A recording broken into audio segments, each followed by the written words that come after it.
मैं राजस्थान का लखनऊ टोंक बोल रहा हूं। मुझे राजस्थान का लखनऊ अदब का गुलशन, मीठे खरबूजे का चमन और हिंदू मुस्लिम एकता का मुखौटा आदि नामों से जाना जाता है। मेरा प्राचीन नाम प्राचीन भारत का टाटा नगर या स्वाद लक्ष्य था। मैं अगर मेरे क्षेत्रफल की बात करूं तो मैं कुल 7,194 वर्ग किलोमीटर की परिधि में फैला हूं। मैं राजस्थान के आकार के समान आकार का जिला हूं। मैं मेरे यहां पैदा होने वाले स्वादिष्ट खरबूजों, लाल रंग की शानदार मिर्च और अदरक जैसे डिमांडेड मिनरल्स के लिए पूरे भारत में प्रसिद्ध हूं। मैं राजस्थान के प्रमुख शहरों से अपनी दूरी की बात करूं तो मैं कैपिटल सिटी जयपुर से करीब 100 किलोमीटर दक्षिण में, उदयपुर से करीब 325 किलोमीटर और नेशनल कैपिटल सिटी दिल्ली से 375 किलोमीटर की दूरी पर बसा हुआ हूं। मैं उन शहरों में से हूं जिनका संबंध महाभारत काल से है। महाभारत काल में मुझे सपाद लक्ष्य नाम से जाना जाता था और मेरा प्राचीन नाम रेड भी था। मैं अगर मेरी कुल जनसंख्या की बात करूं तो 2011 की जनगणना के अनुसार मेरी कुल जनसंख्या 14,21,326 है, जो मुझे बनाती है राज्य का 23वां सबसे हाईएस्ट जनसंख्या वाला जिला। मेरी शान है मेरा बिसलपुर बांध। मेरा बिसलपुर बांध इसकी शानदार कंक्रीट कलाकृति के कारण मेरा दूसरा सबसे ज्यादा आकर्षण का केंद्र है। मेरा यह बांध जयपुर और अजमेर जैसी बड़ी सिटी को अपने वाटर सप्लाई करता है। मेरा इस बांध के 18 गेट खुलने पर इसका व्यू इतना सुंदर होता है कि इसे देखने वाला हर व्यक्ति मंत्रमुग्ध हो जाता है। इसके साथ ही मेरा यह बांध राज्य का एकमात्र ऐसा बांध है जिसमें आप ब्यूटीफुल कलरिंग फिश को देख सकते हैं। मैं आपको लिए चलता हूं मेरी सुनहरी कोठी हवेली। यह हाल पुराने महल परिसर के भीतर है, जिसकी दीवार और छत बेल्जियम से सना हुआ ग्लास खिड़कियों के माध्यम से प्रकाशित ताम चीनी दर्पण कार्य, गिल्ट और चित्रित ग्लास का एक शानदार विस्तार है। संपूर्ण प्रभाव एक हाल के आकार तक उड़ाए गए ताम चीनी आभूषणों के एक उत्कृष्ट टुकड़े का है। यहाँ पर सोने से नक्काशी की गई है। मेरे बिसलपुर बांध के किनारे बने बांध में खुद रावण ने 6 माह तक भीषण तपस्या की थी। मैं अपने चमड़ा और नमदा उद्योग के कारण भी प्रसिद्ध हूं। इन बैग का उपयोग इंडियन आर्मी भी करती है, क्योंकि इन बैग में घर्षण मौजूद नहीं होता, इसलिए गोला बारूद फटने का डर नहीं रहता। नमदों के कारोबार के कारण मुझे नमदों का शहर भी कहा जाता है। मेरे राजमहल गांव के पास बनास, डाई और खारी का संगम होता है, जिसे त्रिवेणी कहा जाता है। त्रिवेणी मेरे शहर के प्रसिद्ध दर्शनीय स्थलों में से एक है। इस संगम के किनारे गोकर्णेश्वर महादेव का प्रसिद्ध मंदिर है।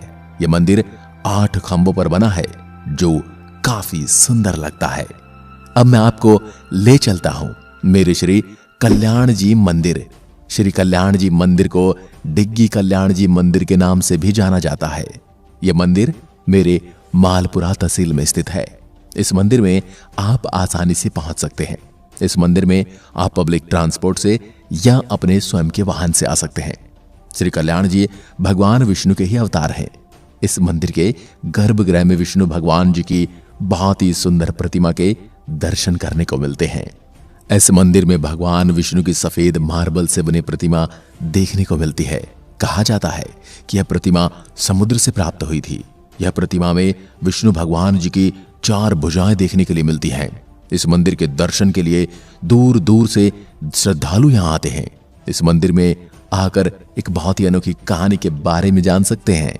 मंदिर के भीतरी दीवारों और छतों पर सुंदर नक्काशी और रंगाई की गई है और ये देखने लायक है। अब आपको लिए चलता हूं मेरे देवधाम जोधपुरिया मंदिर। मेरा यह मंदिर लोक देवता देवनारायण को समर्पित है। देवनारायण की पूजा विष्णु अवतार रूप में की जाती है। यहाँ साल में 2 बार मेला भरता है। यहाँ हर शुक्रवार श्रद्धालु भारी मात्रा में आते हैं। मैं आपको लिए चलता हूं मेरे टोडा रायसिंह नगर के इतिहास से अवगत करवाता हूं। यह शहर मेरा ऐतिहासिक नगर है और यहाँ पर कई सुंदर स्मारक हैं। मेरी इस हाड़ी रानी बावड़ी पर फिल्म पहली की शूटिंग भी की गई थी। कहते हैं कि आप इस बावड़ी में जिस सीढ़ी से अंदर आए हैं उससे बाहर नहीं जा सकते। इस बावड़ी को शीश काटकर पति को भेजने वाली हाड़ी रानी की यादें बनवाया गया था। इनके अलावा मेरे शहर में सरडा रानी की बावड़ी और ख्वाजा की बावड़ी भी देखने को मिलती है। लोक देवता पीपाजी की गुफा भी मेरे ही टोडा रायसिंह गांव में है। इसके अलावा मांडव ऋषि की तपोभूमि मांडकला गांव को मेरा मिनी पुष्कर भी कहा जाता है। मैं टोंक, अगर मेरे यहाँ की प्रमुख भाषा की बात करूं तो मेरे यहाँ 84 बोलियां बोली जाती हैं। इसके अलावा यहाँ दाड़ी, जयपुरी और झाड़शाही बोलियां भी बोली जाती हैं। मैं टोंक, अगर मेरे यहाँ के प्रमुख कारोबारों या उद्योग धंधों की बात करूं तो मेरे शहर में उत्पादित कपास, बीड़ी, सरसों और साथ ही नमदा उत्पादन के लिए प्रसिद्ध हूं। मैं टोंक, अगर अपने वाहन रजिस्ट्रेशन की बात करूं तो मेरे यहाँ के वाहन रजिस्ट्रेशन कोड RJ26 है। मेरे शहर के मध्य से एक नेशनल हाईवे भी निकलता है जो मुझे भोपाल, कोटा और जयपुर से जोड़ता है। मेरे जिले में बारिश कम होती है, लेकिन मेरे जिले की अधिकांश सिंचाई नदियों और बीसलपुर बांध के पानी से की जाती है। अगर मैं बात करूं मेरी प्रमुख फसलों की तो मेरे यहाँ ज्वार, गेहूं, मक्का, कपास, चना और तिलहन की फसलें प्रमुख रूप से बोते हैं। अब बात करते हैं मेरे यहाँ स्थित क्लॉक टावर की। क्लॉक टावर मेरे यहाँ का एक प्रमुख मुख्य टूरिस्ट स्पॉट है। क्लॉक टावर टोंक जिले के मुख्य शहर में स्थित है। यह बस स्टैंड से करीब 3 किलोमीटर दूर है। स्थानीय क्लॉक टावर को घंटा घर के नाम से भी जाना जाता है। इसका निर्माण यहाँ के नवाब मोहम्मद सादत अली खान ने 1937 में किया था। क्लॉक टावर 3 मंजिला है, जिसकी सबसे ऊपरी मंजिल में घड़ी लगी हुई है। यहाँ पर चारों दिशाओं में विशाल 4 घड़ियां लगी हुई हैं। पुराने जमाने में यह एक घड़ी प्रत्येक घंटे में बहुत तेज आवाज करती थी। अभी भी यह घड़ी सुचारू रूप से चल रही है और लोगों को समय बताती है। आप इस घड़ी को देख सकते हैं जो बहुत सुंदर लगती है। इस घड़ी के नीचे छोटा सा कमरा भी बना हुआ है। शाम के समय यह घड़ी बहुत सुंदर लगती है। अब बात करते हैं रसिया की टेकरी की। रसिया की टेकरी टोंक का टूरिस्ट प्लेस है। रसिया की टेकरी टोंक जिले में स्थित एक ऊंची पहाड़ी है। इस पहाड़ी पर आप ट्रैकिंग करके पहुंच सकते हैं। इस पहाड़ी से टोंक जिले का बहुत ही सुंदर दृश्य देखने को मिलता है। यहाँ पर बरसात के समय आकर बहुत अच्छा लगता है, क्योंकि बरसात के समय चारों तरफ हरियाली रहती है। यहाँ पर एक स्मारक भी बना हुआ है। मैं टोंक अब आपको लिए चलता हूं मेरे बीसल देव मंदिर। बीसल देव मंदिर, जिसे बिसाल देवी जी का मंदिर भी कहा जाता है। यह मंदिर मेरे शहर में बनास नदी पर बिसलपुर बांध के साथ ही बना हुआ है। यह मंदिर भगवान शिव के एक रूप गोकर्णेश्वर को समर्पित है। यह मंदिर राष्ट्रीय महत्व का एक स्मारक है। इसे 12वीं शताब्दी में शाहमान शासक विग्रहराज चतुर्थ द्वारा शुरू किया गया था, जिसे बिसाल देव के नाम से भी जाना जाता है। मंदिर की वास्तुकला और सुंदर नक्काशी मुख्य रूप से दर्शनीय है। मंदिर से बिसलपुर बांध के सुंदर दृश्य देखे जा सकते हैं। अब मैं आपको दिखाने वाला हूं मेरा अजूबा हाथीभाटा। टोंक सवाई माधोपुर राजमार्ग से 30 किलोमीटर दूर मेरे काकोड़ कस्बे में स्थित हाथीभाटा भारत के सुंदर स्मारकों में से एक है। हाथीभाटा राजस्थान में सबसे दिलचस्प पर्यटन स्थलों में से एक है। प्रत्येक वर्ष भारी संख्या में इस पर्यटन स्थल को देखने लोग विभिन्न स्थानों से आते हैं। यह एक चट्टान से निर्मित नक्काशीदार एक हाथी की पत्थर की मूर्ति है, जो पर्यटकों को अपने आकार और विशिष्टता के कारण आकर्षित करती है। अब मैं आपको लिए चलता हूं हाड़ी रानी का कुंड टोडा रायसिंह के पास। हाड़ी रानी का कुंड टोंक जिले का एक मुख्य आकर्षण स्थल है। यह एक सुंदर बावड़ी है। यह बावड़ी वास्तुकला की दृष्टि से बड़ी महत्वपूर्ण है। इस बावड़ी में आपको दोहरी सीढ़ियां देखने को मिलती हैं। इस बावड़ी में आप जिन सीढ़ियों से नीचे जाते हैं, उस सीढ़ी से वापस ऊपर नहीं आते हैं। यहाँ पर आपको सीढ़ियों की भूल भुलैया देखने को मिलती है। हाड़ी रानी के कुंड को अमर प्रेम की निशानी माना जाता है। 1358 ईस्वी में जेता मीणा ने बूंदी के शासक देवहाड़ा को पराजित कर किले पर कब्जा कर लिया था। देवहाड़ा की पुत्री हाड़ी रानी से विवाह करना चाहता था। टोडा का शासक राव रूपाल एक वीर योद्धा थे। हाड़ी रानी की मदद मांगने पर टोडा शासक राव रूपाल बूंदी के मीणों को हराकर देवहाड़ा को फिर से बूंदी वापस सौंप दिया। इससे प्रभावित होकर हाड़ी रानी राव रूपाल से प्रेम करने लगी और उनका विवाह हो गया। विवाह के बाद अपने अटूट प्रेम की याद में इस कुंड का निर्माण किया गया, जिसे हाड़ी रानी के कुंड के नाम से जाना जाता है। इस कुंड के एक तरफ आपको स्मारक बनी हुई देखने को मिलती है जो बड़ी सुंदर लगती है। आप यहाँ पर आकर इस कुंड की सुंदरता को देख सकते हैं। यहाँ पर गार्डन भी बना हुआ है। यह कुंड टोंक जिले के टोडा रायसिंह तहसील में स्थित है। यहाँ पर आप घूमने के लिए जा सकते हैं। अब बात करते हैं मुस्लिम धर्म से जुड़ी धार्मिक स्थल जामा मस्जिद की। यह एक प्राचीन मस्जिद है। यह मस्जिद बड़ी सुंदर है। इस मंदिर की दीवारों में सुंदर पेंटिंग देखने को मिलती है और मीनाकारी का सुंदर काम ये देखने को मिलता है। 4 बड़ी मीनारें देखने को मिलती है। इस मस्जिद का निर्माण 1246 में टोंक जिले के पहले नवाब अमीर खान ने करवाया था। यह मस्जिद राजस्थान की सबसे सुंदर मस्जिदों में से एक है। यह मस्जिद टोंक जिले में बड़ा कुआं के पास में स्थित है। आप यहाँ पर आसानी से पहुंचकर घूम सकते हैं। यह मस्जिद टोंक शहर के बीचों बीच बनी हुई है। अब आपको ले चलता हूं मेरे खातौली विद्युत प्लांट। खातौली मेरी उनियारा तहसील के पास में स्थित है।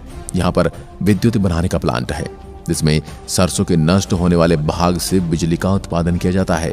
इस प्रक्रिया से आसपास के लोगों को रोजगार भी मिलता है। अब मैं आपको ले जाने वाला हूं मेरी अरबी फारसी अनुसंधान संस्थान केंद्र। मेरे शहर में अरबी फारसी अनुसंधान संस्थान प्रमुख भारतीय संस्थानों में से एक है जो अरबी और फारसी अध्ययनों के प्रचार और प्रसार बढ़ाने में लगा हुआ है। मेरा यह संस्थान 1978 में राजस्थान सरकार द्वारा राजस्थान में उपलब्ध फारसी और अरबी पांडुलिपियों के स्रोतों को संरक्षित और सुरक्षित करने के लिए स्थापित किया गया था। यहाँ कुछ महत्वपूर्ण और ऐतिहासिक पांडुलिपियों को डिस्प्ले हॉल के नाम से एक अलग हॉल में प्रदर्शित किया गया है। अब बात करते हैं रहस्य को अपने आंचल में समेटे हुए अन्नपूर्णा माता के मंदिर के बारे में। दोस्तों, राजस्थान वैसे तो इतिहास की दृष्टि से एक ऐतिहासिक खजाना है, लेकिन जब बात इसके इतिहास की जाए तो बड़े ही रोचक किस्से इस इतिहास के पन्नों में उलझे हुए हैं और दिखाई देते हैं। इस ऐसा ही उलझा हुआ किस्सा नवाबी नगरी मेरे यहाँ के अन्नपूर्णा गणेश मंदिर का है, जहां पर अधिकांश लोग कहते हैं कि यहाँ पुराने जमाने में सूली गाह हुआ करता था। यहाँ पर लोगों को सूली पर चढ़ाया जाता था, लेकिन जब बात धरातल पर की जाती है तो इसका इतिहास कुछ और ही देखने को मिलता है और कुछ और ही समझने को मिलता है। दरअसल यह गणेश अन्नपूर्णा मंदिर मेवाड़ शासनकाल के समय का माना जाता है, जो आज से करीब 10 से 12 शताब्दी पूर्व का बताया गया है। इन सभी स्थानों के अलावा भी मेरे शहर में कई पर्यटन स्थल हैं। भंडक जी की गुफा, ककोड़ का किला, मुबारक महल, जलंधर नाथ की गुफा आदि प्रमुख दर्शनीय स्थल हैं। अब अगर मैं मेरे क्षेत्र की राजनीति पर बात करूं तो राजस्थान के पूर्व उप मुख्यमंत्री और वर्तमान में मुख्यमंत्री की अहम भागीदारी रखने वाले सचिन पायलट मेरे यहीं के हैं। यह राजनीति में एक विशेष स्थान रखते हैं। अगर इनकी व्यक्तिगत जीवनी की बात करें तो सचिन पायलट एक भारतीय राष्ट्रीय कांग्रेस के राजनेता और राजस्थान राज्य के उप मुख्यमंत्री रह चुके हैं। अगर आप मेरी यात्रा करने वाले हैं तो मैं आपको बता दूं कि मुझ तक पहुंचने के लिए आप सड़क और हवाई मार्ग का उपयोग कर सकते हैं, क्योंकि मेरे शहर में रेल सुविधा उपलब्ध नहीं है। अगर आप सड़क मार्ग से आते हैं तो जयपुर, उदयपुर, दिल्ली, ग्वालियर और देश के अन्य शहरों से मुझ तक आप आसानी से पहुंच सकते हैं। अगर आप हवाई मार्ग से मेरी यात्रा करने वाले हैं तो आपको बता दूं कि मेरा निकटतम हवाई अड्डा सवाई माधोपुर हवाई अड्डा है, जो मुझसे 78 किलोमीटर की दूरी पर है। अगर आप मुझसे मिलने आ रहे हैं तो मेरे शहर में आपका स्वागत है और मैं आपके स्वागत के लिए तैयार खड़ा हूं। मैं मेरे शहर में आने के लिए आपको आमंत्रित करता हूं और आपकी राह देख रहा हूं। आज की वीडियो में बस इतना ही। धन्यवाद। जय हिंद, जय भारत।